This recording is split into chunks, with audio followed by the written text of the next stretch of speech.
My job is to somehow make them curious enough or persuade them by hook or crook to get more aware of themselves and where they came from and what they are into and what is already there, and just to bring it out. This is what compels me to compel them, and I will do it by whatever means necessary.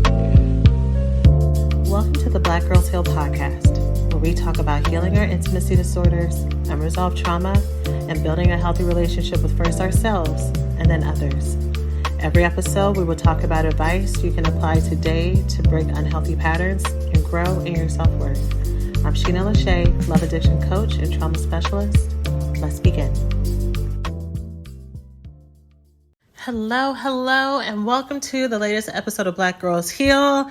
I hope that you are shining and thriving wherever you are, and that you are doing well and feeling taken care of and feeling loved.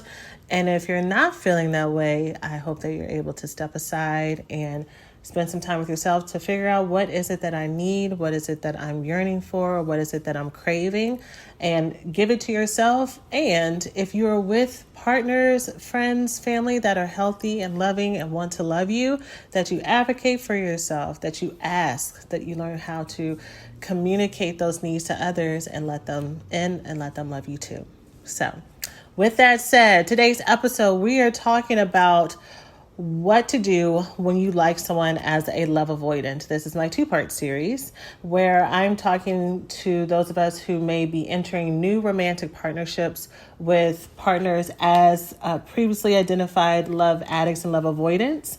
I am talking primarily to people who have been doing the recovery work for this, who have actively been working on challenging your love addiction patterns specifically, on your love avoidant patterns specifically, and doing the root trauma work that causes it. And now you're at a place where you are stable and you're entering into this new arena of doing relationships differently. These are your first go rounds, and you are wanting to know, how do I get closer to this partner without over attaching, or in the case of love avoidance, running away.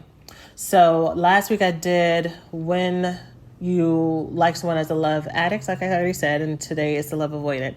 I want to say something that I've said before in the podcast, but it's always a question when I talk about the different archetypes of intimacy disorders. So love addiction, love avoidance, and love deprivation, aka love anorexia, are three types of intimacy disorders, which are basically how we will push people away and hide and stop people from getting to know us. Love addiction is also a way that we hide, because we hide under the guise of being overly attached to unavailable people who are more concerned with themselves. And then the other two are pretty self-explanatory with how we hide. And it's all because of difficulty knowing ourselves, attaching to ourselves, appreciating ourselves because of childhood trauma that has stopped us from seeing the glory that we are, for seeing how wonderful we are. And so we carry those coping mechanisms that have served us as children to stay safe, to stay sane, to stay productive.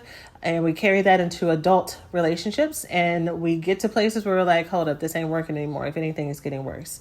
But whenever I talk about the archetypes, people always ask, can I be more than one? Can I be multiple ones? Or can I be multiple ones with the same person? Or can I flip back and forth between relationships? And the answer is yes, because basically these are just subconscious strategies, so to speak, that your brain, that your spirit, that your body engages in to stop you from potentially being hurt, abandoned, rejected. And so it switches. So when you are around someone who is securely attached, and you are, say you typically are love avoidant, and so you're always with people who are unavailable. When you're around someone who's securely attached and showing up for you and consistent and present, now you become a little bit more love avoidant. Now you're busy all the time. Now you're picking them apart because it's not as good as it used to be. You're creating reasons to create distance, and you're feeling very overwhelmed with growing intimacy if they keep passing your tests.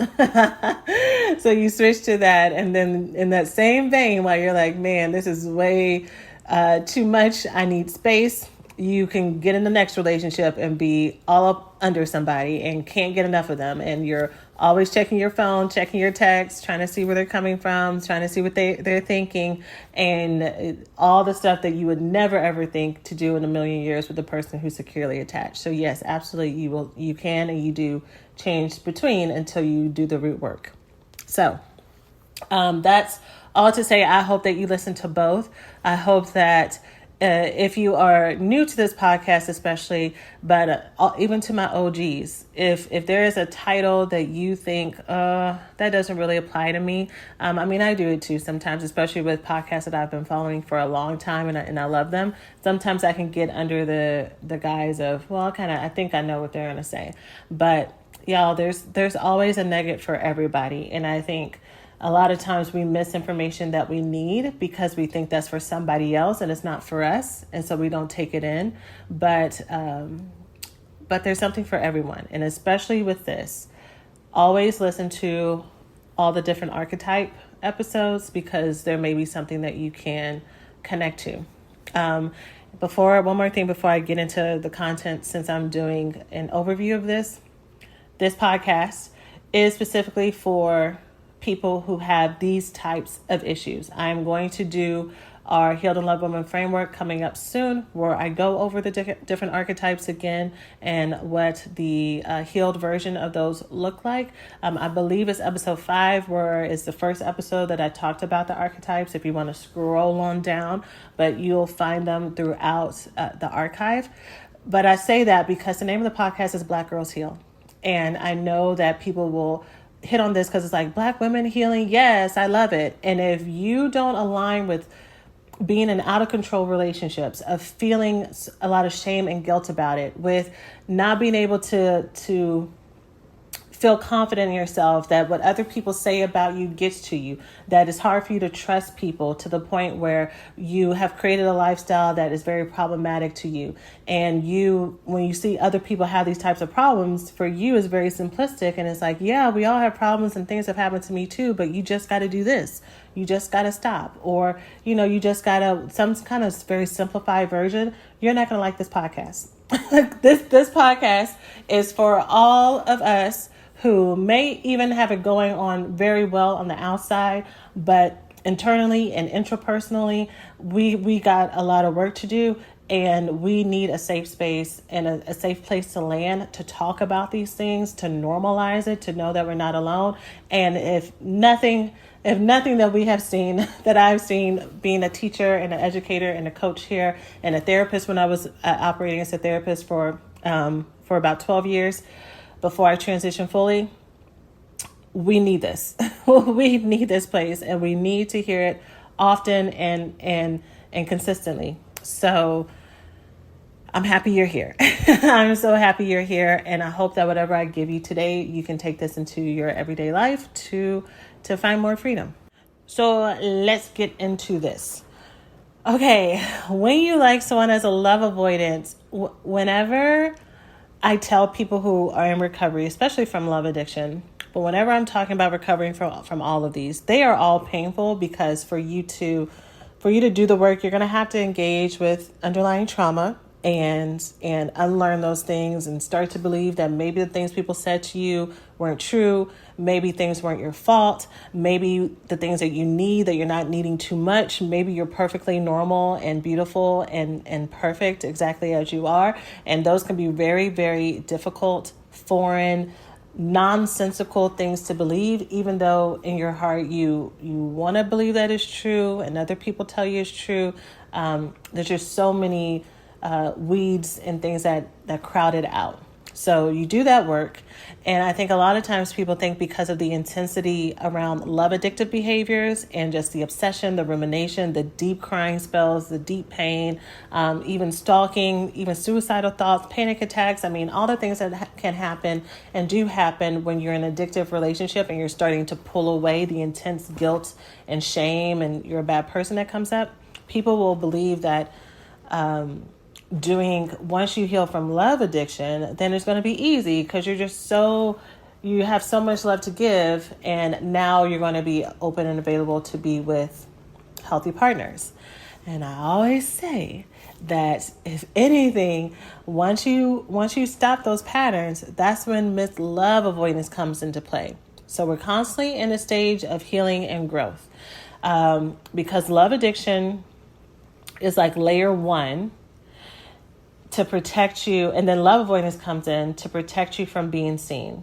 So Love avoidance is what we use to keep people away because we are deeply afraid of either being hurt, of being judged, of being misunderstood, of them seeing any of the cracks and flaws that we have learned very well to hide or to overcompensate for or to fix.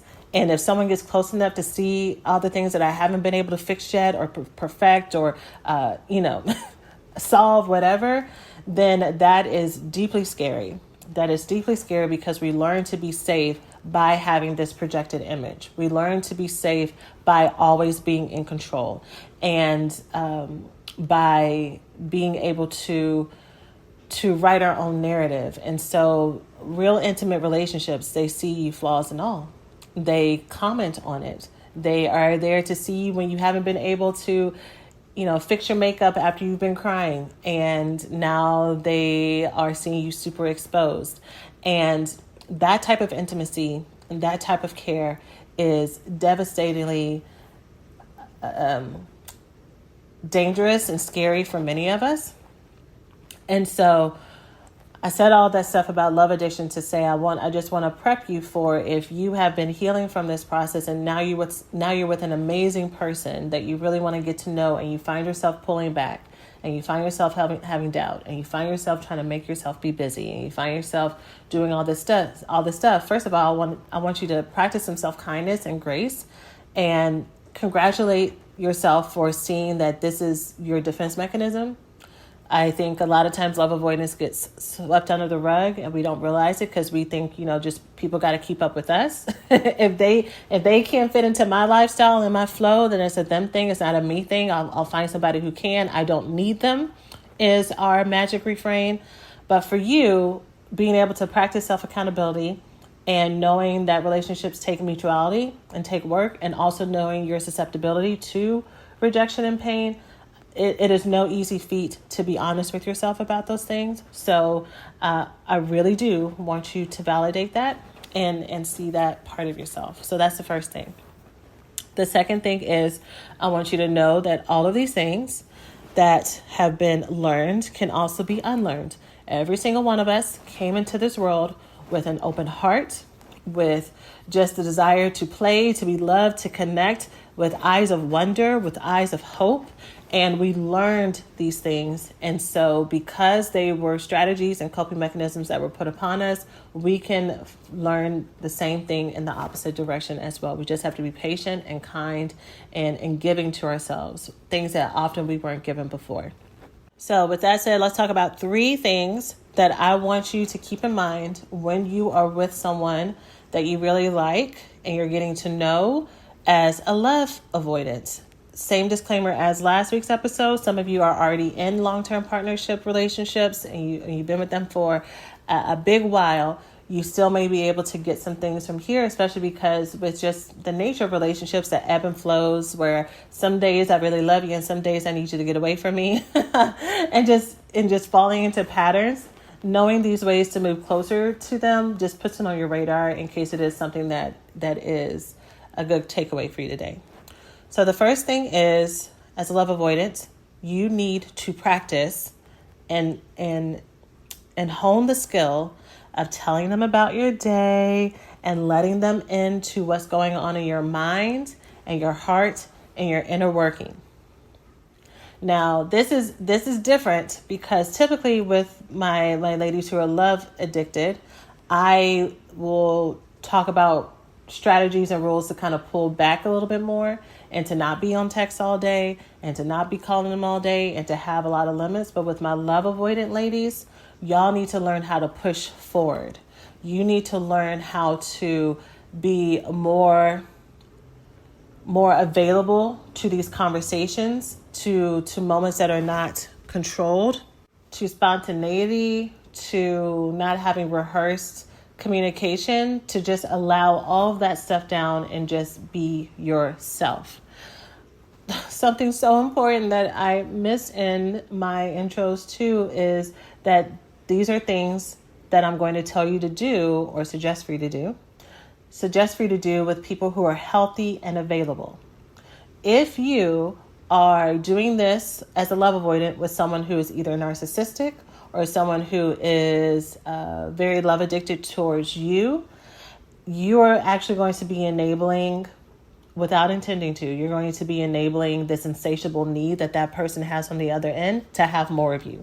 There's never going to be enough sharing, giving, communication that's going to satisfy a narcissist or someone who's love addicted to you, because they're trying to use this connection to you to feel something within that you're never going to be able to fill. And so what that means for you as someone who's trying to communicate and be open and share your day because Sheena told you to, you're going to start to feel drained and depleted, because it's going to be very soul sucking to you. And I think that's what happens with a lot of love avoidance when we don't quite do our work fully and we don't pay attention to red flags and we're not clear on the patterns of the people that we attach to. We try to do these really healthy things with unhealthy people, and all of our fears and all of our traumas get reinforced because they do exactly the things that we don't want them to do. And then we say, well, see, that's why I don't let people in. That's why I don't talk about things. That's why, because they just want so much. I feel so overwhelmed. I feel so smothered. I feel so claustrophobic. And yeah, because you're sharing your life with people who low-key don't have their own life. And this is with love, y'all. Remember, I'm a love addict. I am a recovering love addict. And y'all know.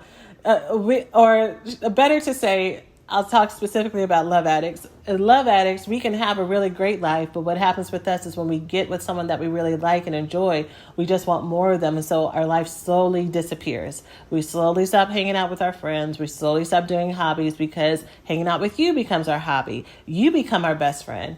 And it's not intentional. It's not because we are trying to deify you. It's just what happens. It's part of that attachment. It's part of that learned coping mechanism that is subconscious. And with narcissists, it is their own severe trauma that shows up in them seeing people as property for domination, for control, and all the stuff that goes along with it. So really, there's not going to be enough that you can give them because they're always going to want more and move the goalposts.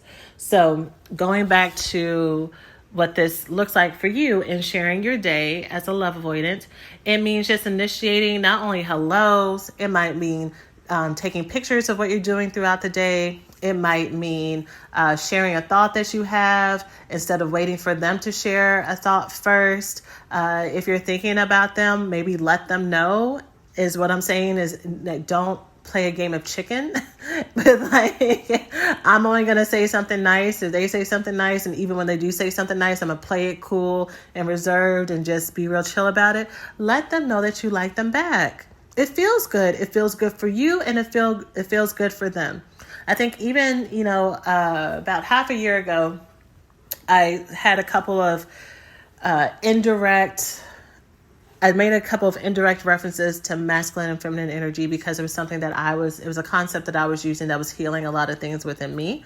And I know, because of all the things that I listen to, for those who are very attuned to the structure of what a lot of feminine energy teachers teach, which is you need to be more reserved and play it cool. But there's one concept in there, or one nuance to that, which really aligns with what I'm saying, is it basically tells you to be a person of pleasure and joy and happiness, right? To be someone who, not even just romantic partners, but coworkers, friends, family members, that when they are around you, they feel ease, flow, vibrance, life, because it is what you give yourself. And if you're that type of person who is super open, who is super available, that means those type of people don't filter themselves and they don't censor themselves when they really like someone, when something brings them joy. They don't say, okay, well, I'm only going to smile 40%. They smile with their whole chest, with their whole mouth. They say thank you, and they receive it, and they sparkle a little bit because they just feel so good. And so as a love avoidant, it's going to be you allowing yourself to unlearn some of those games of, the ball and who's in charge and all that, and just fully be yourself. Because here's the thing. Someone who likes you is going to be available for you. If they don't like you, it's going to lead to you. They're going to make excuses. They're going to be flaky. You're going to be confused People who are available and intentional about you, they are going to pursue you. And so it's safe for you to move forward. The people who are doing all the other confusing stuff I just said, if you've been doing your self-work, if you have been unlearning these patterns, if you've been seeing, okay, this is where I go wrong sometimes, and this is why I do that, and this is what I need to learn instead to do, when those red flags happen, you're going to catch that and you're going to be out of there. I see that with my students all the time. They are they see this stuff from the beginning now, and it makes dating. How do I want to say this?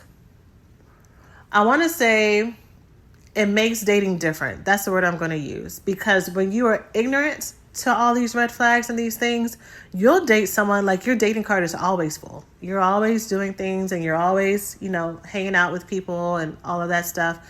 But once you become aware and the blinders are open, it's not that you become more discriminate. It's just you can't go back. Like, you can't fake it just to have a good time. It gets old. And even if you try to entertain it, it's like, man, you wilding right now. Or, girl, this is way too much. And you will pull back. And so only do this with people who are healthy and available, and be free to do it. And also trust yourself to know that you don't have to, once you get to this place of self-balance and self-trust, you don't have to, as a love avoidant, put people through a million tests to see if they're healthy, because you're already operating in the world as an available person. And so you just trust that anyone who comes across me who is not operating in the standards that I desire for them to have access to me, then I can end that relationship. I'm not going to live my life in a box because I'm afraid of what someone may or may not do. I'm not going to let anyone else. This is how you take your power back as a love avoidant, because one of the core fears that we have as love avoidance is people trying to take our independence, take our freedom, not try to make us do things we don't want to do. And so the way you take your freedom back is actually to be more available and more open, and not live your life muted in a muted fashion because of the messed up things that people did in your past, but to be fully you. When you switch to Frontier Gig Service, you don't have to worry about your internet dropping out at the worst possible times. And you can talk to friends and present in work meetings without sounding like this. Seriously, no more of that nonsense. Change to fiber. Change to better. Upgrade to Frontier Gig Service on our 100% fiber network for fast and reliable total home Wi-Fi, and get a $300 Visa reward card on us. Exclusive offer for qualified households only. Go to frontier.com/getfiber for complete offer details. Service is subject to availability and all applicable terms and conditions.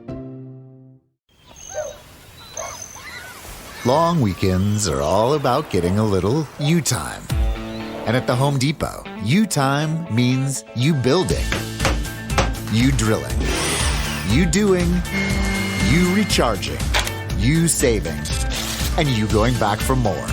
Do Labor Day your way and get a free 18-volt battery with select Milwaukee Power Toolkit purchases at the Home Depot.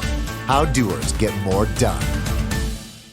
And like I said in the previous episode, the people who are attracted to you are attracted to the full version of you. So if you as a love avoidant, y'all are flirting, y'all are, kikiing, y'all are really in your honeymoon period, and then you start to feel that things are getting a little bit too intimate, and you start to pull back and you start to fall into those games and well, this might be too much, or I don't want to seem too clingy, or I don't want to seem too blah, blah, blah, blah, blah, blah, blah. Honey, those are the exact things that y'all mutually liked about each other. So why would you stop doing those things? It is safe to move forward until the signs show you that it's not. And then you can cut it off and learn from that lesson and use that for your discernment for the next partner or partners that you decide to be with. So telling them about their day, texting them, check-ins, calling, initiating. For love avoidance, I think you need to do that a little bit more, and it's probably going to land you in an average area. You think it's going to land you in stalker area, but as a love avoidant, you probably don't do it at all. So just a little bit more is probably going to still land you in a very conservative place, but at least people aren't guessing, and you're also getting the enjoyment that you need because you're talking to them because you like them. So why rob yourself of the opportunity to connect with someone that you really like? Okay. So this kind of aligns with the second one, which is initiate compliments and kindness and soft moments with them too. Pet names, thinking about you, I miss you. Whenever I have been in my full love avoidance stance, I would only be responsive to those types of comments if they did it first. And even then I'll be like, thanks, appreciate it. Aw. And I know that there are some people who will teach that's kind of a good thing, to kind of leave them guessing. And I just wonder if there's some middle ground between leaving someone guessing, if that's part of your stilo, because I know everybody has different styles. If that's part of your style, and also saying what you want to say, flirting back, leaning into that sexiness, not always waiting for someone else to give you something when you have so much to give as well. Accessing your voice and your power to be sensual, to be sexy, to be flirty, that is another side. Since I already started talking about feminine energy, the dark feminine is what a lot of feminine energy teachers refer to that as, and just really operating in that seduction. And knowing that people like that, partners like that, you like that, they like that. And you can determine what ratio or what rules you want with that, but just that you do it. And that it's okay for you to do it. And it's safe for you to do it. And same thing, y'all. Every initiation that you have with someone, especially when you're in this dating process, you're gathering information. If you are initiating being sexy, complimentary, doing little knick-knack treats and gifts or whatever your love language is, and they are unappreciative, they're unresponsive, they feel entitled to it even, they demand more, they criticize it. This is all information for you to take in and not say, oh, well, let me figure out how to deal with it. I'm with someone who doesn't really like this and they criticize it, so let me adjust myself. No, same thing I said previous episode. You are looking to see who is the right fit, whether it's the right fit of this person for this season, or if you are someone who wants to have a long-term commitment to someone, then you're evaluating people to see if they can be a lifetime partner. And if this type of way that you show love and try to initiate connection does not fit for them, it does not fit. And you would be unwise for you to try to morph yourself to be something that you're not, and or fight with them, shame them, guilt them for not being the right fit for you. When I look at my son, when he was first learning how to do puzzles, and y'all know the little bucket that has the square shape and the circle shape and the triangle shape, it reminds me of before he learned to actually put the pieces where they needed to go, he would fight like hell to get that circle in the square and just be mad and want to turn it over and kick it and do all this stuff. And honey, you're the one who's making it harder than you need to. If you actually put it in the hole that it fits, it will go smoothly, easily, and it's a much enjoyable experience. And even sometimes after he learned how to do it, he would still try to force it in there.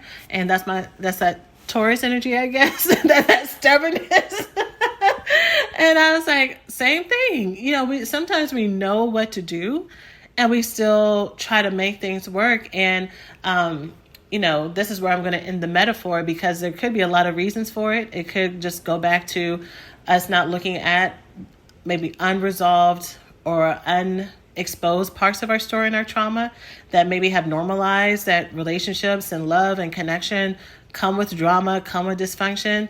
And it shouldn't be that way. It should not be that way. I'm going to say forever and ever and ever that the honeymoon period, relationships take work and relationships take bumps and they're hard. But if your honeymoon period is like this, if the evaluation period is like this, then it is only going to be it's only setting the precedent and showing you in a microcosm what it's going to be like later.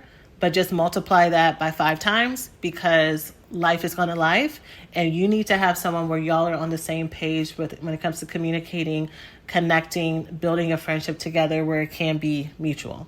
So take this information in, don't ignore it. And if you already got feelings for somebody, you've already caught feelings for someone, and these last couple of episodes are making you think, I get it. I understand. There have absolutely been times that someone has exposed things to me. Even when I was dating my narcissist after I was in 12-step recovery, which is another reason why I'm here teaching this to y'all so y'all don't do this. When I was dating the guy who was a narcissist, I saw full out what was happening. And I shared that because I told one of my girlfriends at the time, who was in the program with me, I was like, I know that he's like this, and I know what I need to do, but I just kind of have to ride this out so that I don't go back for it. And I know it might be a little bit of a controversial, dangerous thing to say, especially when it comes to narcissism, but I was only with this guy for like maybe a month and some change, maybe that long. And that includes the back and forths because I just couldn't do it and my eyes were fully open. So I'm only saying that for y'all, if you're listening to this, that I understand that sometimes you can have the knowledge and you just kind of have to live with that knowledge for a little bit before you're like, no, that I refuse. I wish it was different, but all this stuff I just can't stomach anymore now that my eyes are open. So take your time, be kind with yourself, and choose you. Choose you because that's the most loving thing to do, and it's best if you release that person as well to find a way that they can choose themselves and or be with partners that are a better fit for them. And yeah, so that is the second one. The third thing that I want to share for you to do when you like someone as a love avoidant, and this one is I am going to strongly suggest for you to do versus tell you to do, is I want you to trust that you at your most vulnerable, goofy, and imperfect moments, that the person that you're with wants to see that too. Again, love avoidance, for the most part, we are very good at presentation. We are experts at it. We are so good at crafting what we want other people to see, and they don't see anything less and anything more. And we're very good at damage control, and we're very good at messaging and personal marketing. And when it comes to intimate relationships, a lot of the reasons that we may start to push people away is because they may see those exposed parts. And it can, those unpolished moments, whether or not it's dancing really funny in your living room, or a weird way that you eat cookie dough, or that things are actually getting to you emotionally, whatever the level of vulnerability and silliness and goofiness or imperfection that you have, your partner has chosen you because they want to get to know all of you.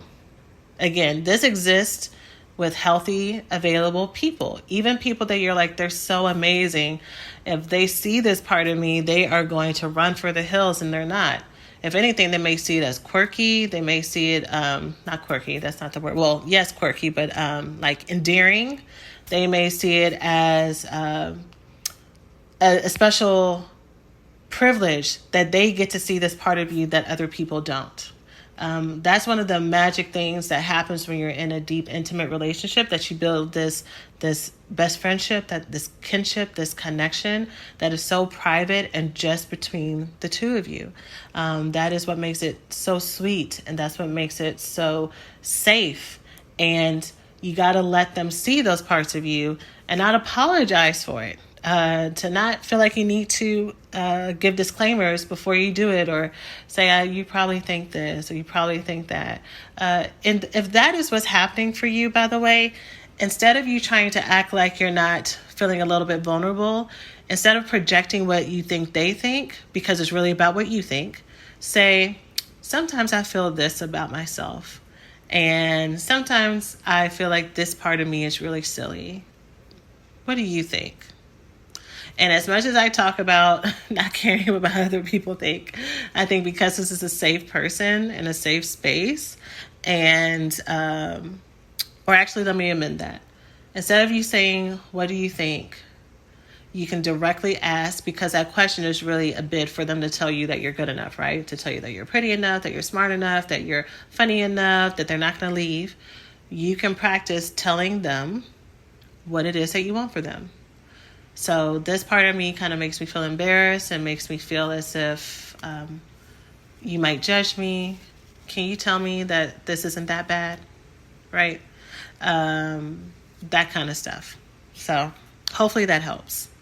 But those are 3 things for you to do when you are starting off and you really like someone as a love avoidant: to move closer to them, to be open, to spend more time with them, to let them into your day, to not create a whole separate life, because that's what we do as love avoidants. We're very good at compartmentalizing things because we have learned that that is what makes us able to function.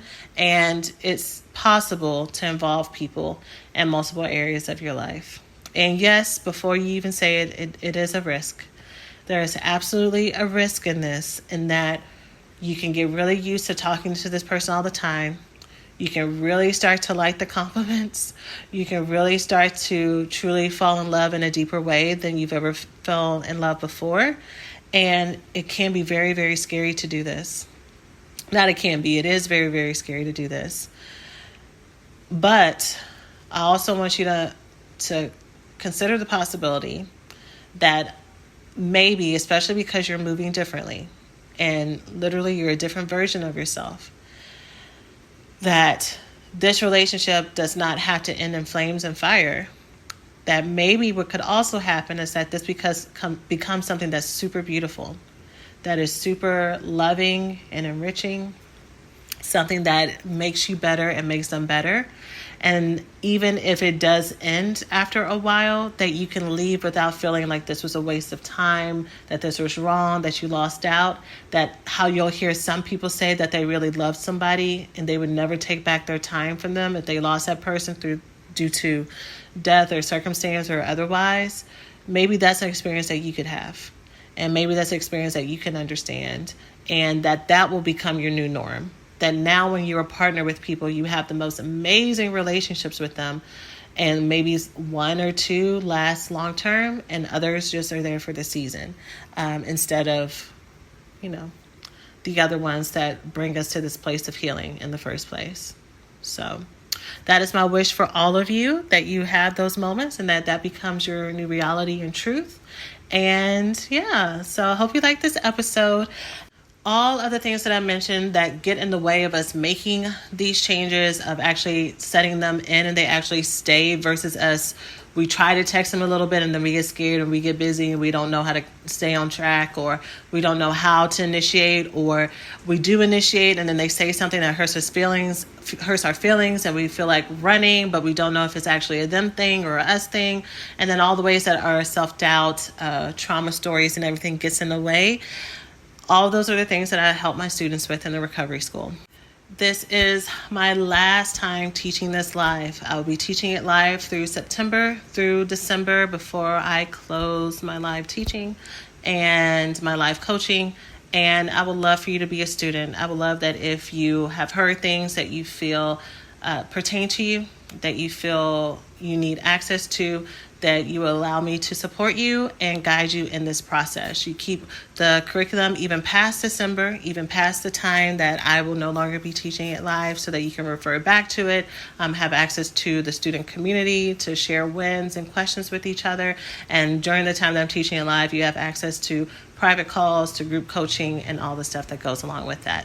We are having our open house on Tuesday, August 30th at 6:30 p.m. CST, and I will be going over the structure of the program, what I teach, how I teach it, what you can expect, the pricing, the payment plans, and all of that stuff.